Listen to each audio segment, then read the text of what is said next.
and welcome back to the 68th episode of the Oligarchy Disruptor podcast with your host, Bennett Leon. Today, we're going to be talking about the Obamagate scandal, what has recently transpired within the last few days. A lot of you might have seen what happened on Twitter. It was trending. Millions and millions of Americans were tweeting out there about Obamagate, and I saw that and I had to look into it. Of course, because of its resemblance to Russiagate.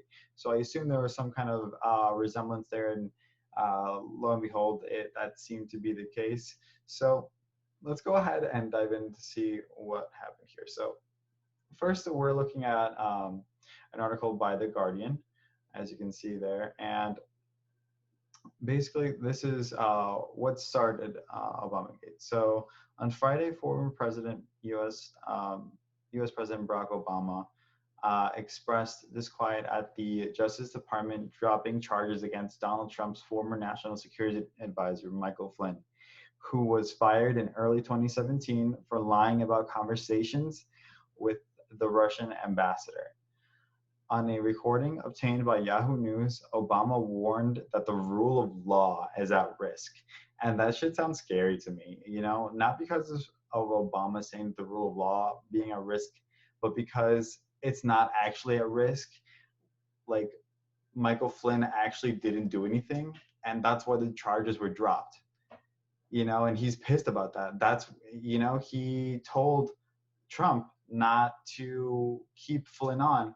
And when Trump did that, and he went, and Trump kept him on, and of course Flynn, maybe not the brightest in the bunch, was calling them out or whatever, and he was completely decimated by the security state, and they totally framed him and basically forced him to say that to plead guilty, which is what happens. Oftentimes, I mean, you guys know that this is not new, right? Like, you've often heard of times where people are innocent, but they have to plead guilty because that's just how the system is, and they look a little guilty, so they have to plead.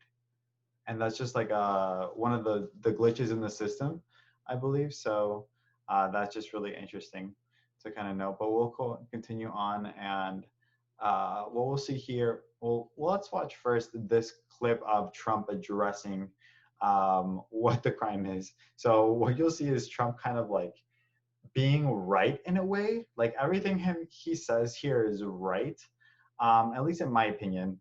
You guys can be the judge of that after watching all the evidence that I'm going to present to you. But he kind of doesn't execute what he's trying to say well. He is a bad delivery man when it comes to his message, and actually giving like credible sources, like giving people a reason to believe him. He makes it sound like he's lying, but you'll see for yourself. Just go ahead. Other big tweets. You appear to accuse President Obama of the biggest political crime in American history by far. Those were your words. What crime exactly are you accusing President Obama of committing, and do you believe the Justice Department should prosecute him? Obamagate. It's been going on for a long time. It's been going on from before I even got elected, and it's a disgrace that it happened. And if you look at what's gone on, and if you look at now all of this information that's being released, and from what I understand, that's only the beginning. Some terrible things happened, and it should never be allowed to happen in our country again. And you'll be seeing what's going on over the coming weeks. And I wish you'd write honestly about it, but unfortunately, you choose not to do so. Yeah, John, please. What is the crime exactly that you're accusing him of? You know what the crime is. The crime is very obvious to everybody. All you have to do is read the newspapers, except yours. Dang. Calling him fake news, which he's not always 100% wrong on, guys. Like, there's often times where the fake news is very, very present. They will always tell you what the thing that will keep the status quo in power, They'll always try to say, like, we'll keep everything the same. Like, Joe Biden is literally running on the promise of bringing back the Obama years. Like, were those really good years for the majority of Americans? Like, he was a pretty smile. Yeah, he had a nice family. Like, he was the first black president. That's awesome. Like, he made history. That's amazing, but he fell short, and he played both sides of the coin. He did it perfectly, and that's why he's so like praised in the Democratic Party, and why he's so well liked by pretty much everybody in the establishment. And those kind of people should really scare you, you know, especially with this type of establishment. Like these are all corrupt people. So like when these people all endorse one person or like all go for one person, I mean, it looks wishy-washy, sketchy at least to me, in my opinion. But let's go ahead and continue on with these resources that we have here. Um, so what I have for you next is a clip, and who you see there is the newest press secretary for the White House, Donald Trump's press secretary. And give me 1 second, I'm trying to grab it here. There we go. The other day, the president suggested. Oh, of course, this is reported by The Guardian at a press briefing there. But yeah, she gets questioned basically about Obamagate, and she lists off everything that you basically need to know about it. And every single point, we're going to look into it. You know, like a lot of people are used to Donald Trump and telling lies and stuff. Here, they're actually telling the truth. In this case, they're actually telling the truth.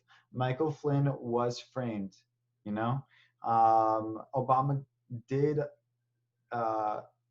when Trump said earlier that Obama looked into and used the FBI and the FISA courts to spy on him and his campaign in Trump Tower, that turned out to be true, and we'll find out about that later as well. But that's also related to this case, so which is it's a bombshell, right? But what's interesting and what's really horrifying is that the majority of Americans don't know this stuff, you know, and that's what's crazy. So let's go ahead and continue watching the video. I hope you enjoy it.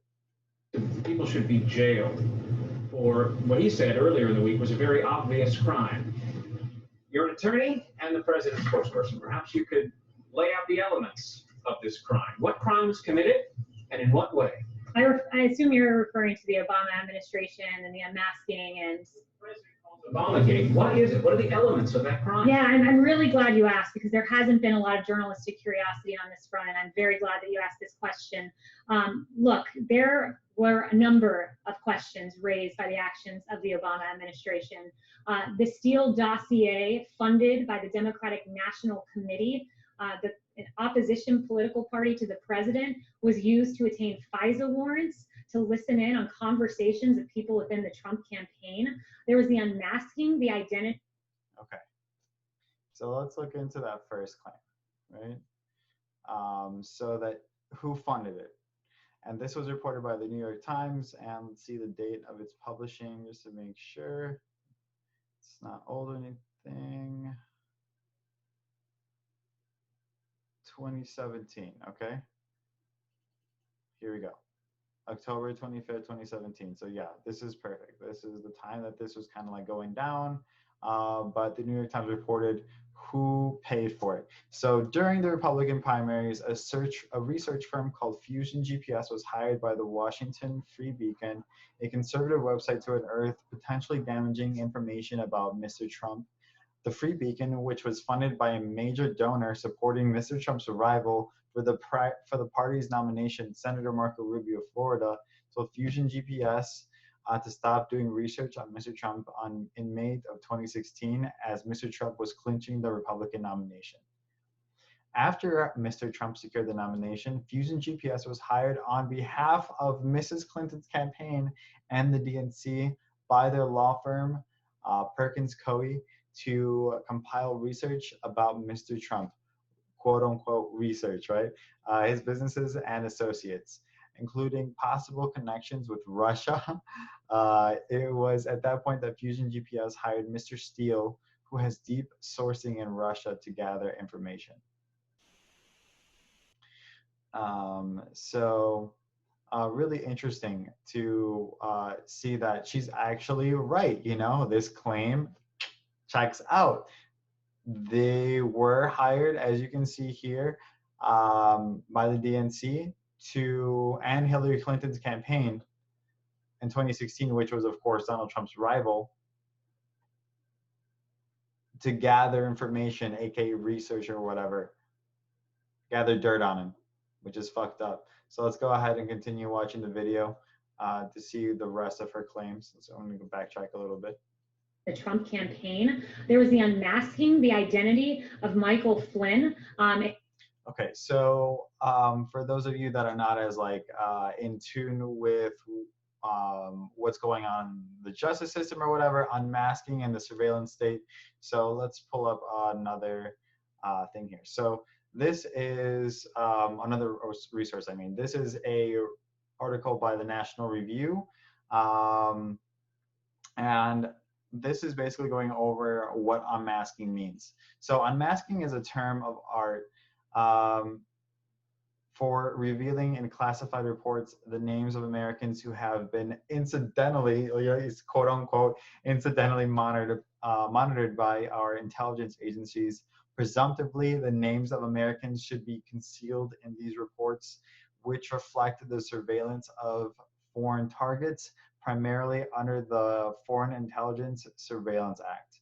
Broadly speaking, FISA governs two kinds of intelligence collection.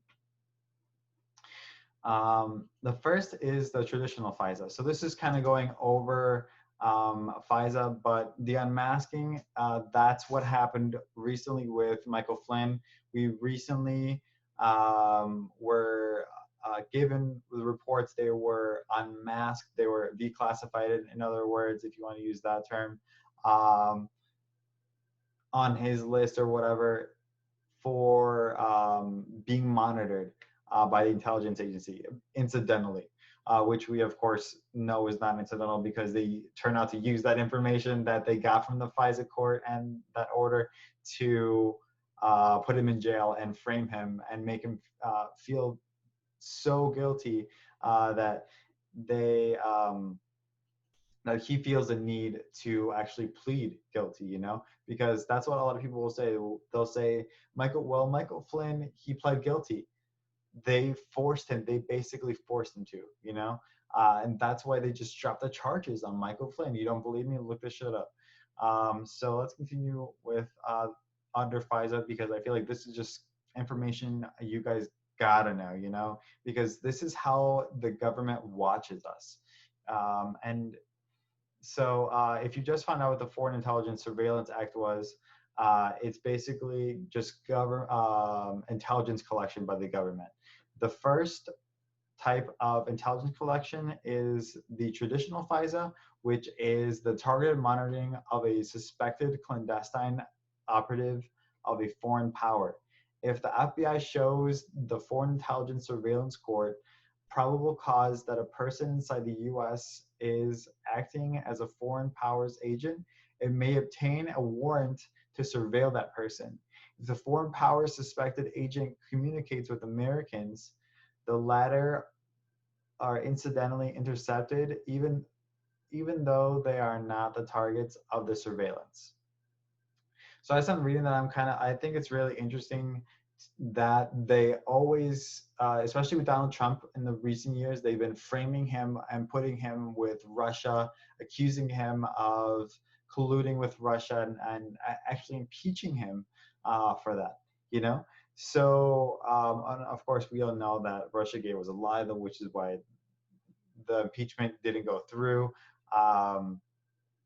It's complete BS. What we're going to see here, and of course they're using that with Michael Flynn too. They're saying that he was a Russian agent, he was an operative for them. They're basically using that against him. The second kind occurs under Section 702 of the statute.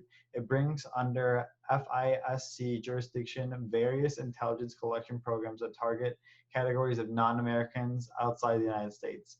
These foreigners communicate with Americans, so the latter are incidentally intercepted. Okay, so basically those are the two types, but this is definitely the one based on what's kind of the general information of the situation. This is what they used, and because that's what they keep framing him and saying that he worked for Russia, he was an operative for them, he worked for them, and kept framing the Trump administration for doing the same thing. Let's go ahead and continue to see what the rest of her press conference has to say. And we know that in a January 5th meeting in the Oval Office with President Obama, Sally Yates from the Department of Justice learned about the unmasking, not from the Department of Justice or for the FBI. She learned about it from President Obama and was stunned and could barely process what she was hearing at the time because she was stunned of his knowledge of that. We know that there was a lot of wrongdoing in the case of Michael Flynn. The FBI notes, for instance, that said, should we quote, get him to lie as they pontificated their strategy. We know that the identity, AKA framing, like I was mentioning, of this 3-decade general was leaked to the press, a criminal leak to the press of his identity in violation of his Fourth Amendment rights. These are very serious questions. They've been ignored by the media for far too long. And I'm very glad that I think that is the second question that I have fielded on Lieutenant General Michael Flynn, because justice does matter. Those questions, they matter. Okay, so she said there was a second question, and that was on May 15th, just 3 days ago. Today is the 18th. To be clear, I heard you mention one thing. So that's crazy. That's crazy. That's absolutely crazy. And you said was criminal, and that was what? The one thing that I've said that was criminal, the leaking of his name and the very real questions that have been raised. But if you want to start those questions, they matter. To be clear, I heard you mention one thing you said was criminal, and that was? No one has asked her anything. Barely. And you know, that's the journalism. Like you would think, like what happened earlier on when Michael Flynn was going to jail when he pleaded guilty. That was all over the news. Everyone knew about it. Like they were blasting it on the air horns, right? But what happens when the charges get dropped? No one talks about it, you know? Even Obama was kind of nervous about it. Didn't like that. So really interesting. And this is kind of like the deep state. This is what a lot of people think the deep state is. So really, really interesting to kind of follow along here. What? The one thing that I've said that was criminal, the leaking of his name and the very real questions that have been raised. But if you want to start talking about wrongdoing in the administration, happy to go through Andy McCabe leaking to the Wall Street Journal and then lying about it. Happy to talk about James Clapper lying before Congress, saying the NSA does not monitor phone calls. That was an inaccuracy. Okay, so she claims that James Clapper, that he lied about the NSA and their capabilities and lying about how they take people's information and they watch us. So let's go ahead and take a look at this really interesting resource that I pulled up for this. So I pulled up the ACLU, a very reputable source, of course, as we all know. I pulled up the Patriot Act because I wanted to show you guys that this is just like the first thing that came to mind as soon as I heard this, because the Patriot Act, which was hastily passed 45 days after 9/11 in the name of national security, the Patriot Act was the first of many changes to surveillance laws that made it easier for the government to spy on ordinary Americans by expanding the authority to monitor phone and email communications, collect bank and credit reporting records, and track the activity of innocent Americans on the internet. While most Americans think it was created to catch terrorists, which is a common misconception, of course, the Patriot Act actually turns regular citizens into suspects. So what they mean by that last part, the Patriot Act actually turns regular citizens into suspects. If you're curious, which I definitely was, let's take a look at this graphic here that the ACLU has provided for us. So on top of all of those powers, so this is a look at a brief look at what is really happening and what it is. So national security letters are what they have utilized by the FBI to obtain people's personal information. Okay, so those NSLs are used by FBI agents without a judge's approval to obtain personal information. So they go from the NSL to grab your phone records, computer records. Then they dig a little deeper, your credit history, banking history. We have here a quote by Senator Ron Wyden, Democrat of Oregon, in May 26, 2011, about 9 years ago. He said, "I want to deliver a warning. When the American people find out how their government has secretly interpreted the Patriot Act, they will be stunned and they will be angry." And I think most Americans, if they knew about how the government is watching us, which we kind of have all heard that thing, like everyone thinks it's a conspiracy theory. This shit's real. They're watching our shit. Between 2003 and 2006, the FBI issued 192,499 national security letters, which led to one terror-related conviction. The conviction would have even occurred even without the Patriot Act. So that's really interesting to note that the Patriot Act basically has been non-functional and is basically used to spy on us rather than its main use, which is what Americans think it's for, which is catching terrorists. But that's not what it's used for, as you can see. At least 34,000 law enforcement and intelligence agents have access to phone records collected through NSL. That's crazy. The Patriot Act does not require information obtained by NSLs to be destroyed, even if the information is determined to concern innocent Americans. Wow, they're not even forced to delete any of that information. In response to 9 NSLs, 11,100 Americans' telephone account records were turned over to the FBI.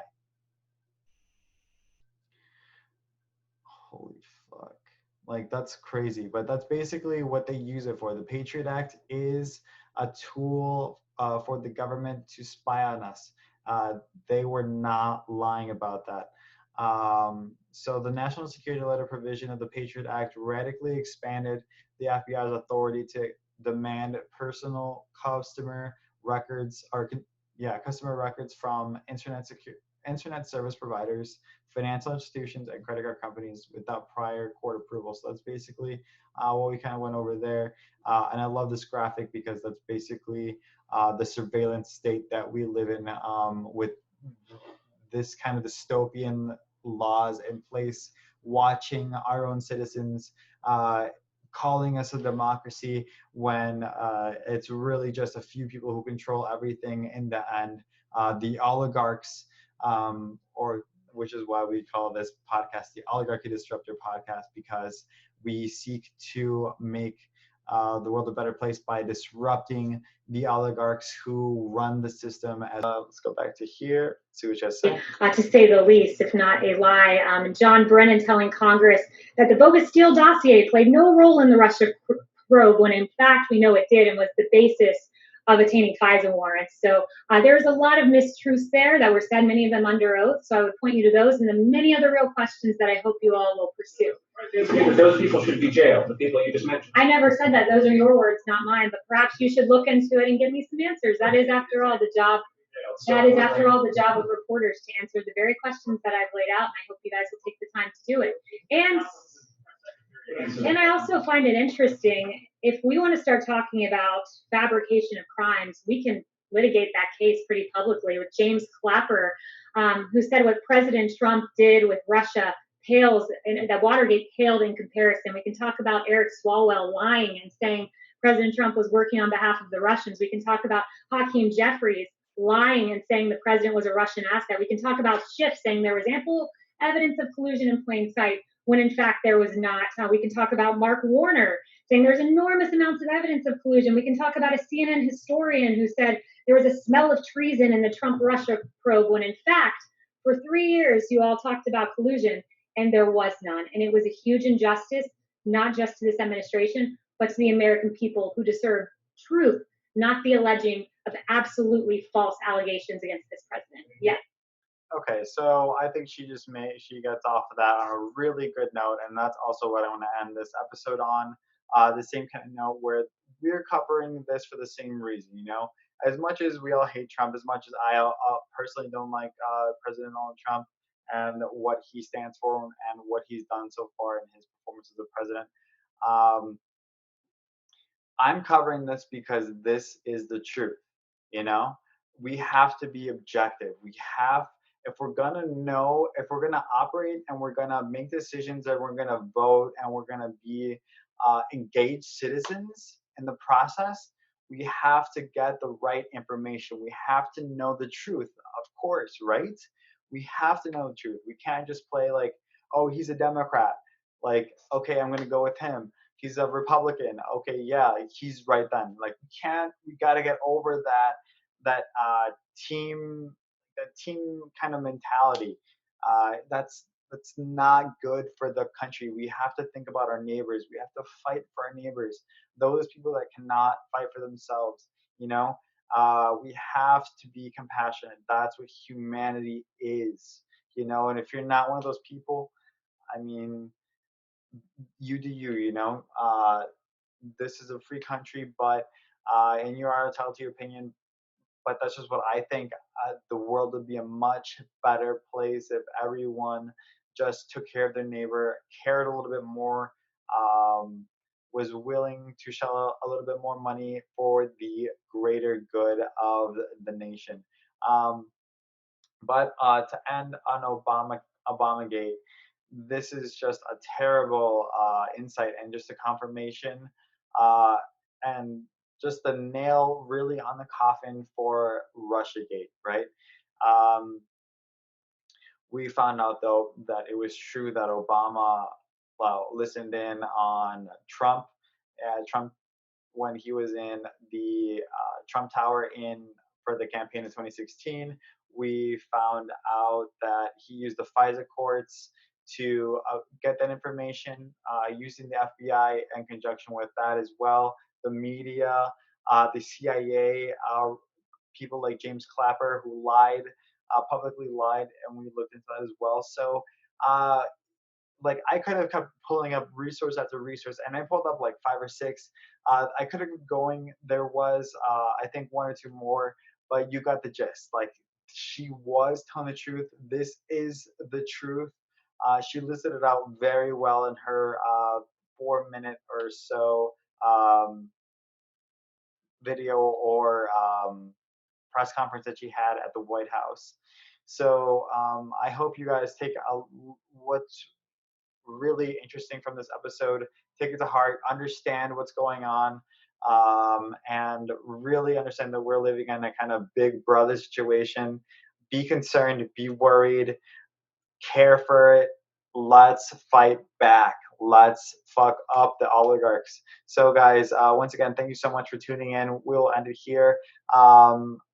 Please follow us on Facebook, Twitter, Instagram. You can find us at O Disruptor Podcast.